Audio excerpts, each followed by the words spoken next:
narito naman ang mga hindi rin nagpaawat at talaga namang bigay todong lumaban sa bosesan, Maki Lucino and Ayeji Paredes! Bumati muna kayo sa Madlang People. What's up, Madlang People? Grabe naman. Ay, si Ayeji ba to? Si Ayeji yan. Akala ko si Hetty Spaghetti. Ang ganda. Ayeji yan! Grabe. Grabe yung boses nung dalawa. Parang hindi linggo kahapon, sir. Oo, parang di nagpapahinga yung bola. Kasi, lunes na lunes. Paano nyo na-maintain yung ganyang boses nyo? Paano yung ginagawa yan? Tulog lang talaga, tsaka prayers. Tama. Tulog at Dapat prayer.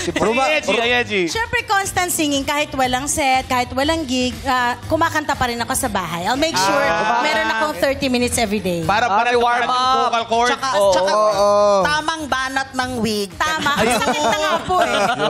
Proud yung nanay nyo eh. Ate MC. Grabe ang tibay ng boses ni Maki kasi tibay ng mga hita niya. At saka prayer at saka lang? Tulog. Tulog. Si Jackie nagpe-pray din yan, tsaka natutulog. Eh. Ba't ganun? Ba't ganon? Nagno-novena pa nga ako eh. Doblehin mo kaya. Ay, dagdagan pa. O baka nga. Sabi mong prayers, pabaliktad. Babalik.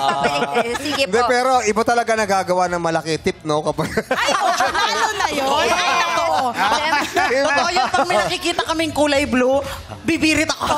Yun ang pinakamagandang vocal stretching. Pag may kulay blue, ay, At dahil